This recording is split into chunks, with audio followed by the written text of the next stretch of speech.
ओम श्री परमात्मने नमः। ओम श्री गुरुभ्यो नमः। ओम श्री ऋषिभ्यो नमः। ओम असतो मा सद्गमय तमसो मा ज्योतिर्गमय मृत्योर्मामृतंगमय। ओम शांति शांति शांति। सर्वेभ्यो नमः। देववाणी संस्कृतम यूट्यूब चैनल में आप सभी संस्कृत प्रेमियों का हार्दिक अभिनंदन है। मित्रों, अष्टाध्यायी भाष्य प्रथमावृत्ति की लाइव कक्षा संख्या 270 को आज हम पढ़ने जा रहे हैं।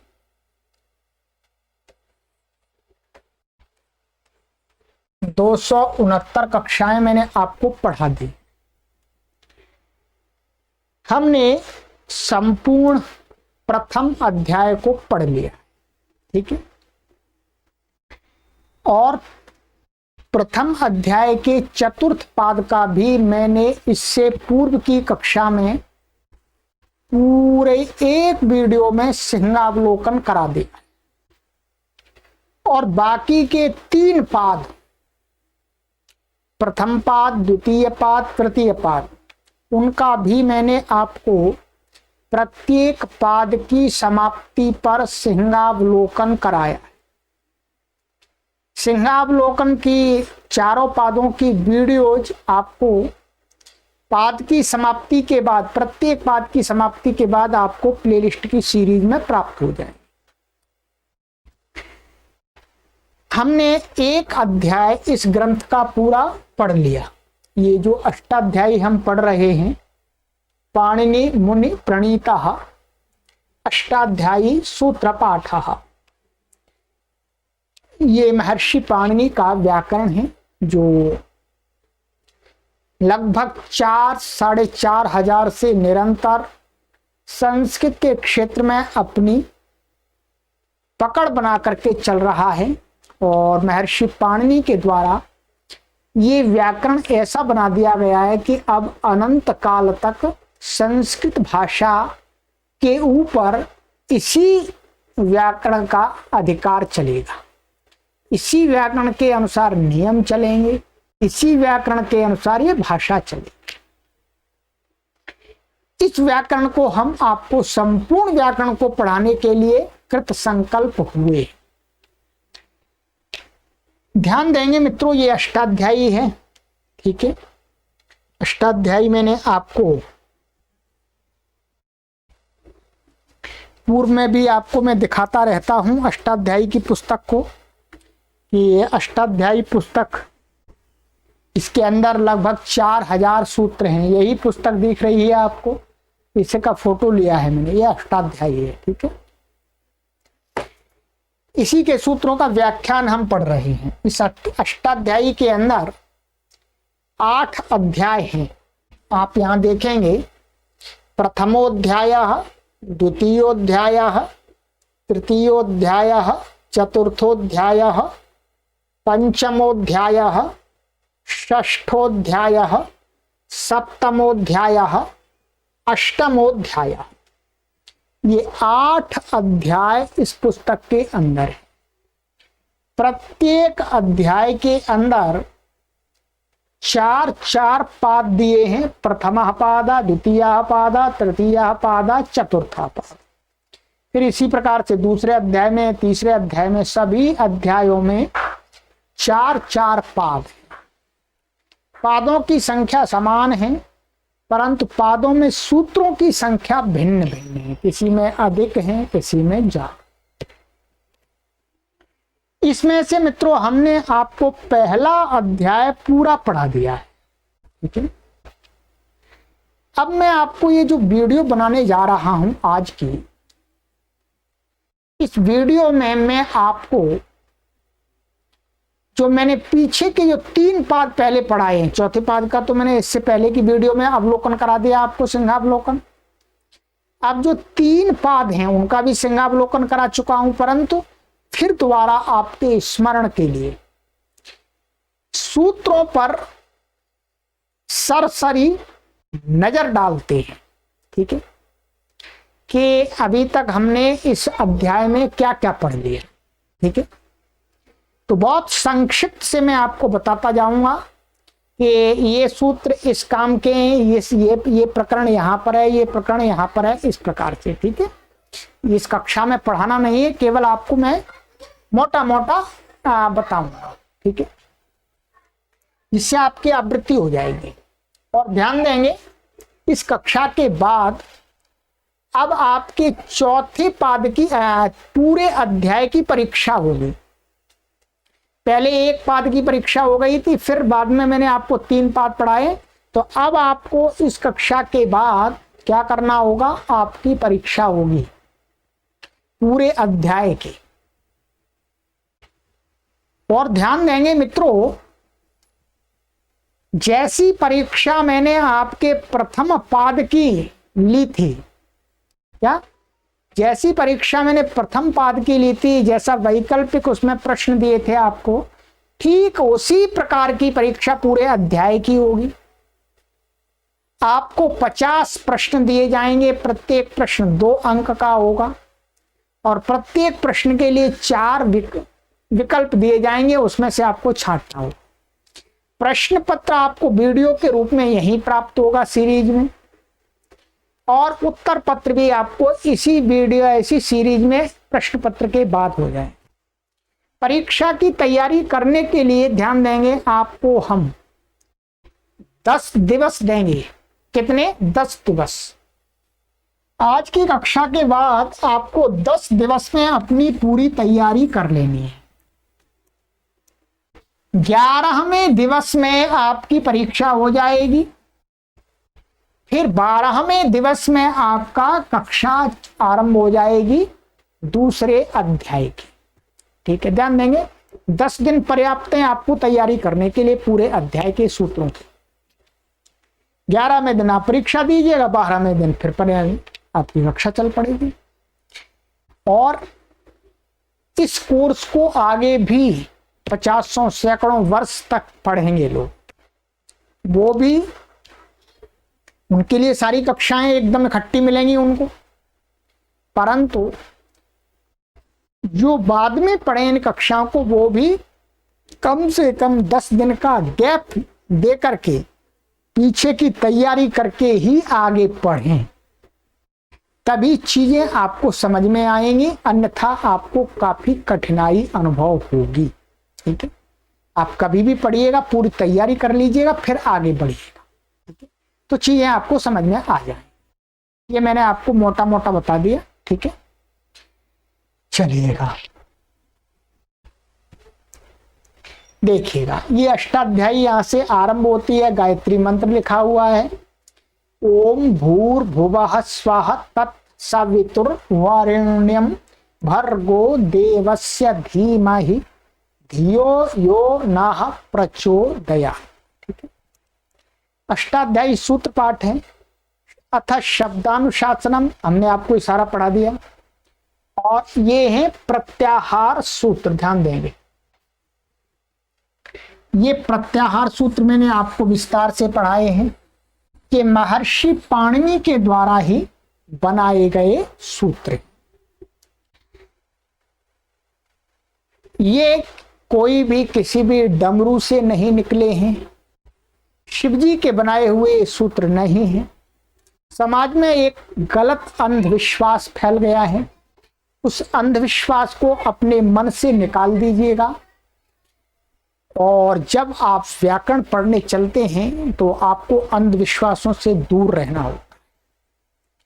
आपको अपनी विवेचनात्मक बुद्धि से काम लेना होता है।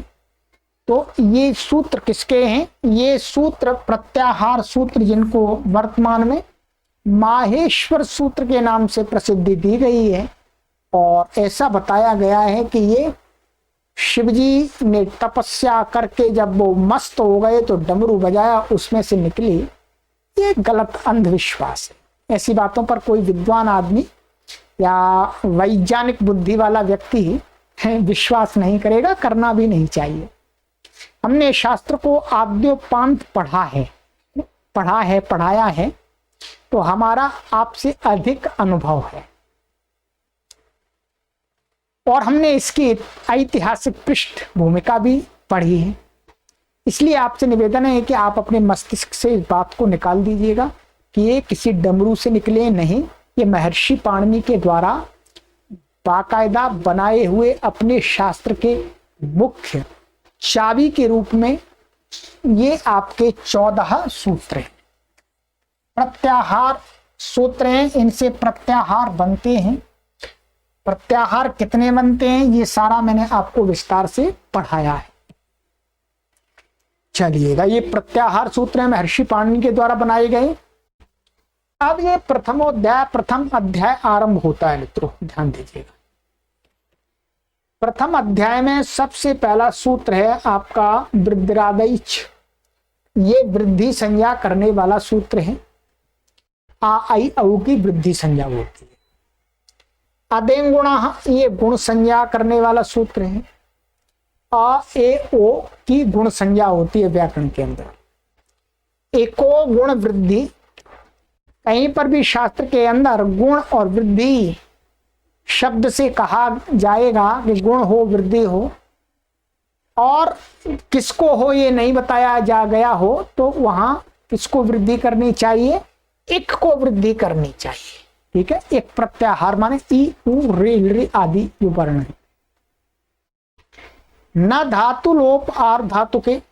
ठीक है, ये कहता है कि धातु जिस प्रत्यय के परे रहते धातु के अवयव का लोप हुआ है, तो उस प्रत्यय के परे रहते धातु को गुण नहीं होता है।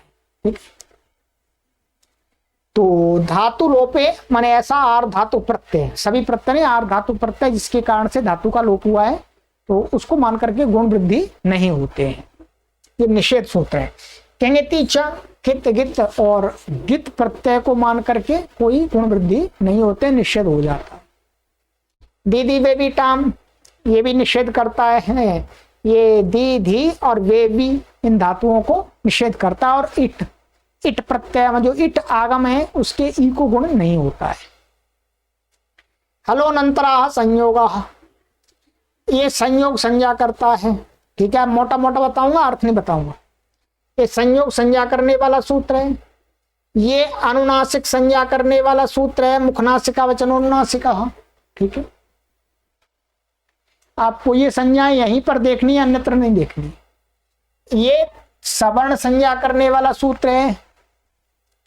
ये अच और हल की सवर्ण संज्ञा नहीं होती है तुल्य प्रयत्न होने पर भी। ठीक है, ईदु द्विवचनम प्रगृह्यम, ये प्रगृह्य संज्ञा करने वाला सूत्र है। और अदसोमात शे, ठीक है, निपात एकाजनांग संबुद्धौ शाकल्य श्वेता बनारसे ऊया ऊ, और ईदु तौच सप्तम्यर्थे, ये सभी सूत्रों क्या है? प्रगृह्य संज्ञा करने वाले सूत्र हैं। क्या प्रगृह्य संज्ञा होती है इनके द्वारा। प्रगृह्य संज्ञा किसकी होती है यदि आपको जानना है तो यही देखिएगा। ठीक है,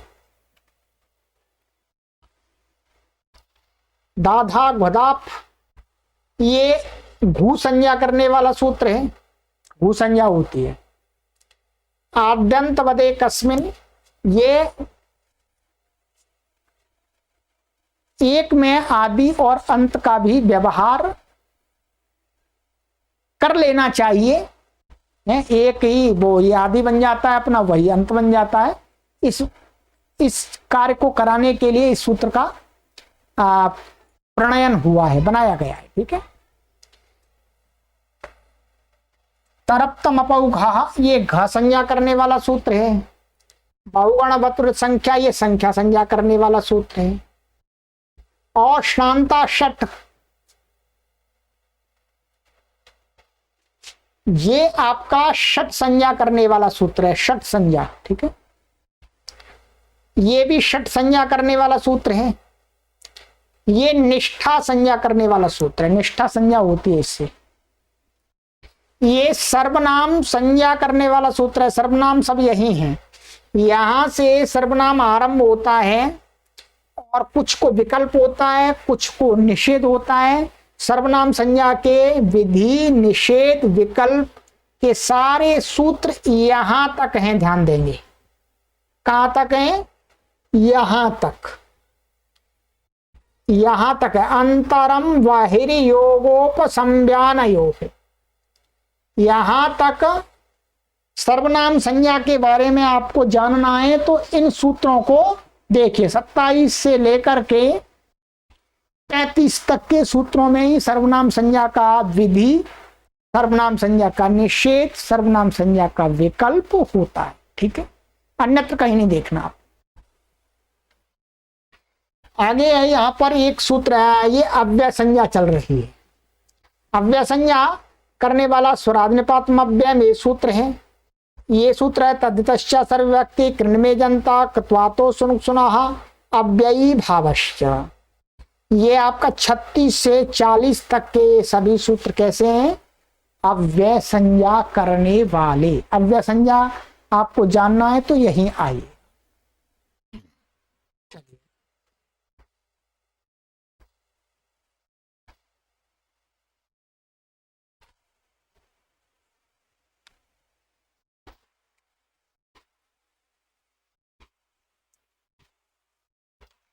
आगे सूत्र है सर्वनाम स्थान संज्ञा का। ये दो सूत्र सर्वनाम स्थान संज्ञा के हैं। ठीक है, ये विभाषा संज्ञा करने का सूत्र है। ठीक है, ये संप्रसारण करने संज्ञा करने वाला सूत्र है। ये नियामक सूत्र है, व्यवस्था देता है कि टितागम आदि में होता है, कितागम अंत में होता है। ठीक है, और ये आगे मित आगम जिसको कहा गया है उसके अंतिम अच के बाद में होता है। और आगे वाला सूत्र है, ये कहता है यदि एच प्रत्याहार के वर्ण को ह्रस्व कहा गया है तो उसको एच को ह्रस्व क्या होता है? इक हो जाता है। अनियत योगा माने अनियत योगा अर्थात जिस षष्ठी का शास्त्र में कोई संबंध नहीं लग रहा हो तो उसको कैसी षष्ठी माननी चाहिए? शास्त्र के अंदर स्थान वाली, अर्थात उसके स्थान में, ऐसा अर्थ जानना चाहिए। ये है स्थानांतरतमा। ये आदेश करते समय यदि एक स्थान पर कई आदेश प्राप्त हो रहे हो तो वहां पर ये नियम करता है कि अनेक आदेशों के प्राप्त होने पर, माने एक स्थानीय हो और आदेश कई हो, तो उनमें से सबसे अधिक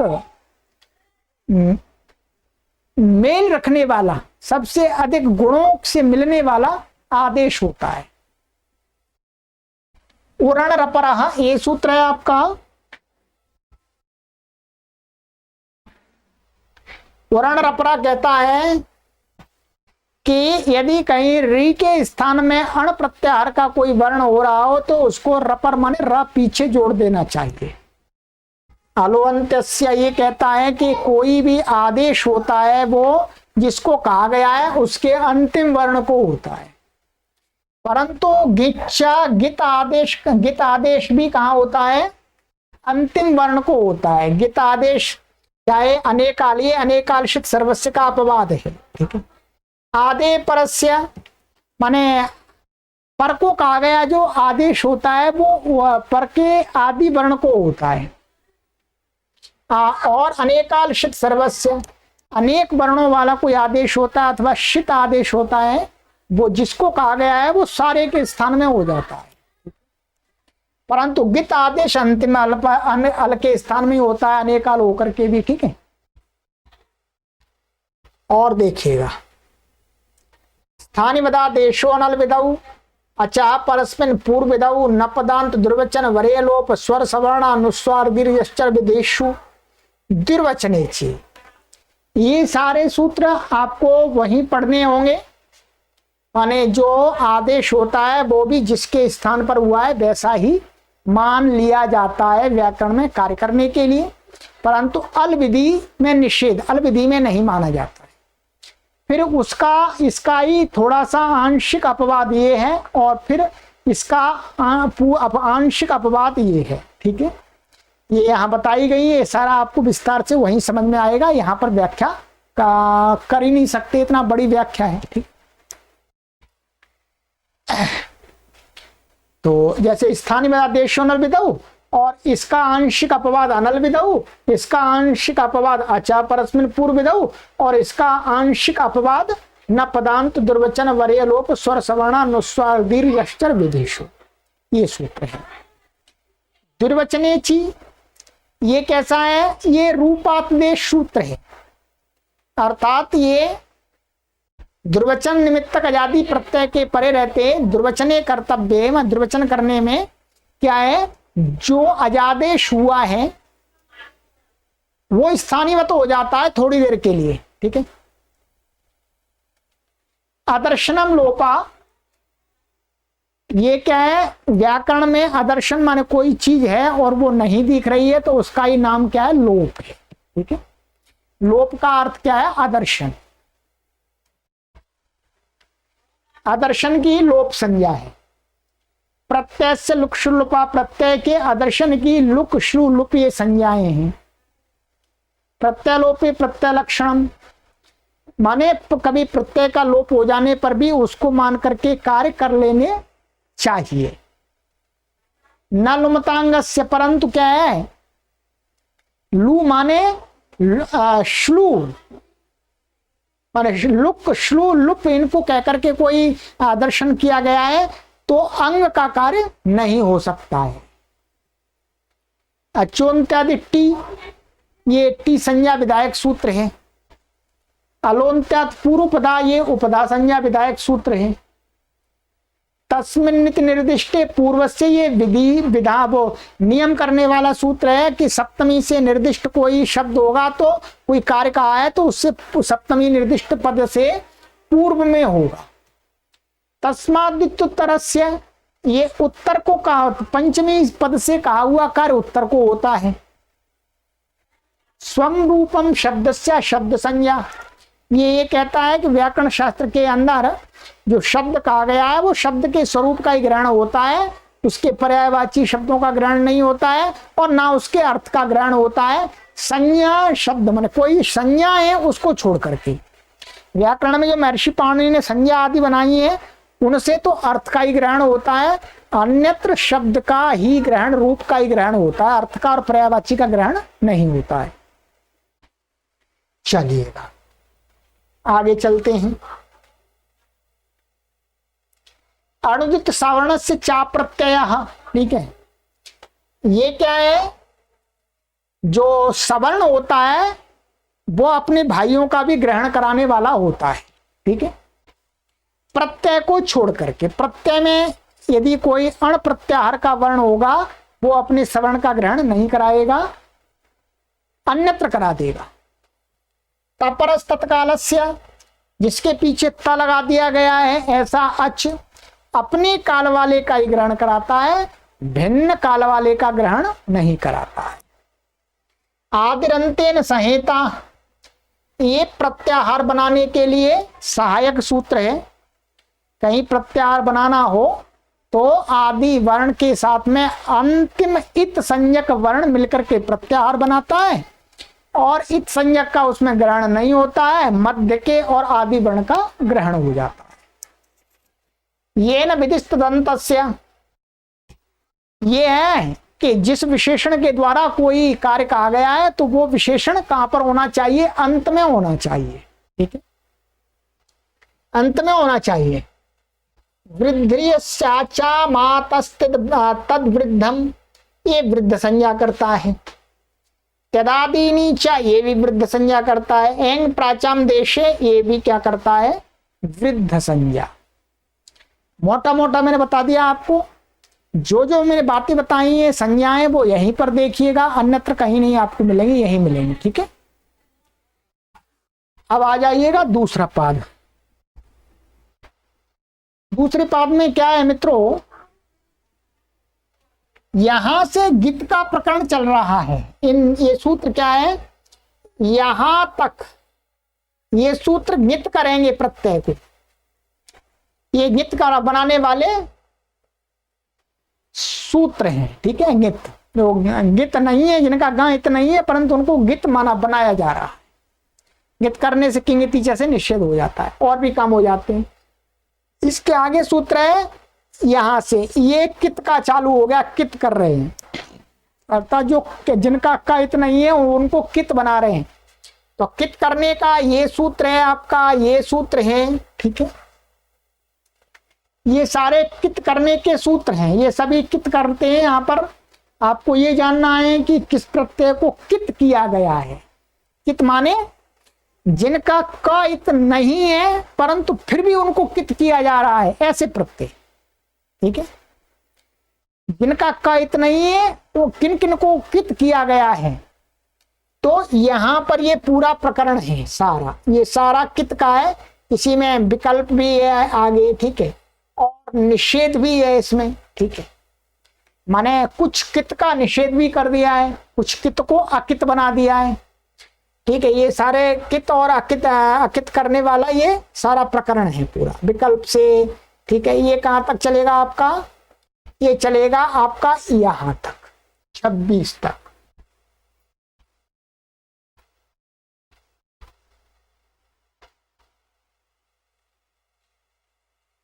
ये क्या है, यहां से लेकर के 5वें सूत्र से लेकर के 26वें सूत्र तक क्या बताया गया है कि जो कित नहीं है उनको कित बनाया गया है यहीं पर, और कुछ कित हैं उनको मना किया गया है यहीं पर। अब आपको ऐसा लगता है कि भाई ये प्रत्यय कित तो नहीं है परंतु कित का काम हो रहा है, तो आप इसी प्रकरण में देखिएगा। आपको ऐसा लगता है ये प्रत्यय कित है परंतु कित का काम हो ही नहीं रहा इसमें, तो आप इसी प्रकरण को देखिएगा। दोनों को देखने के लिए यहीं पर देखना है। ठीक है, चलिए, ये संज्ञा सूत्र है, ह्रस्व दीर्घ प्लुत संज्ञा करता है। और ह्रस्व दीर्घ प्लुत किसको होते हैं, कहते हैं अच को होते हैं। ये स्वर के धर्म है। ये उदात्त संज्ञा करता है, ये अनुदात्त संज्ञा करता है, ये स्वर संज्ञा करता है। ये स्वरों के बारे में बताता है। और ये बताता है कि जो स्वरित होता है उसका में ह्रस्व वर्ण की आधी मात्रा आदि में उदात्त होती है और बाद का सारा भाग अनुदात्त होता है। ये एक श्रुति बनाता है। ये एक श्रुति के सूत्र हैं आगे 1 2 3। विभाषा छंदसी, ये एक श्रुति माने छंद में विकल्प करके एक श्रुति होती है, अर्थात स्वरों की एकता, उसमें भेद नहीं होता, उदात्त अनुदात्त आदि भेद नहीं होता, एक श्रुति होती है। न सुब्रह्मण्यायाम स्वरतस्य तुदात्त, यहां पर ये क्या है, एक श्रुति का निषेध कर दिया है। सुब्रह्मण्य निगत है उसमें, ये भी निषेध के ही सूत्र है। देव ब्रह्मण और अनुदात्त स्वरता सनुदात्त अनुदात्त नाम, यहाँ का है स्वरित को उदात्त कर दिया, एक श्रुति नहीं किया। ये भी है यहाँ पर उदात्त स्वर्त पर से सन्नतरा माने उदात्त परे जिस अनुदात्त के, और स्वरित परे जिस अनुदात्त के, वो अनुदात्त कैसा हो जाता है, सन्नतर माने और अधिक अनुदात्त हो जाता है। ये क्या सूत्र कहता है, ये कहता है आपका अप्रयुक्त संज्ञा करता है। अप्रयुक्त संज्ञा जाननी है आप, यहीं जानिएगा। ये कर्म धारक संज्ञा करता है। ठीक है, ये उपसर्जन संज्ञा करता है, ये भी उपसर्जन संज्ञा करता है। ये दो सूत्र हैं उपसर्जन संज्ञा करने के। अर्थवा धातु और प्रत्यय प्रातिपदिकम, ये प्रातिपदिक संज्ञा करने का सूत्र है, और ये एक आगे वाला सूत्र है कृत तद्धित समासाच। ये दोनों सूत्र क्या करते हैं? प्रातिपदिक संज्ञा। कहीं पर भी आपको प्रातिपदिक संज्ञा देखनी हो तो इन्हीं सूत्रों को देख पढ़िएगा, अन्यत्र मत देखिए। ये कहता है कि नपुंसकलिंग में वर्तमान कोई भी शब्द होता है उसका जो अंतिम वर्ण होता है उसको ह्रस्व कर देते हैं, और ये भी ऐसा ही कहता है गोस्त्री और उपसर्जन से, ये भी ह्रस्व करता है। लुक तद्धित लुकी, ये लुक होने पर माने तद्धित के लुक होने पर जो दूसरा प्रत्यय है वो भी उसका भी लुक हो जाता है, ठीक है। इदगौण्य ऐसा ये कहता है लुक नहीं होता है, तद्धित के लुक होने पर उसको गौणी शब्द को ह्रस्व इकार आदेश हो जाता है। लुपी युक्त पद व्यक्ति वचने, ये लुप होने पर भी माने व्यक्ति माने लिंग और वचन माने संख्या पूर्व के जैसे ही होते हैं। ये सारा प्रकरण आपको जो मैंने पढ़ाया वहां देखिएगा, विशेषण नाम चाह जाते ये वहीं देखिएगा। तदा शिष्यम संज्ञा प्रमाणत्वात्, ये सूत्र आप ध्यान रखेंगे विशेष करके। ये सूत्र महर्षि पाणिनि के व्याकरण को अमर करता है। ये कहता है कि हमको किसी शब्द का प्रयोग सही गलत का निर्णय करने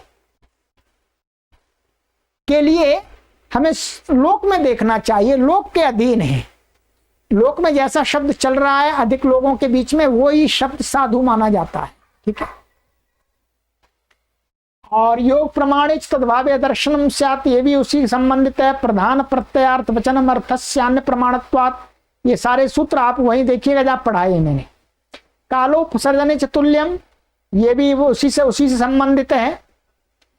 जात्याख्यायाम एकस्मिन् बहुवचन मंत्रस्य, मन जाति की आख्या होने पर एक वचन, जाति एक होती है तो भी उसमें बहुवचन कर देते हैं, ठीक है। जातिवाची शब्द का भी एक वचन और बहुवचन हो जाता है। अस्मदोदयोश्च, अस्मद शब्द का भी कहते हैं कि दो को कहने में एक वचन हो जाता है विकल्प करके, हाँ बहुवचन हो जाता है।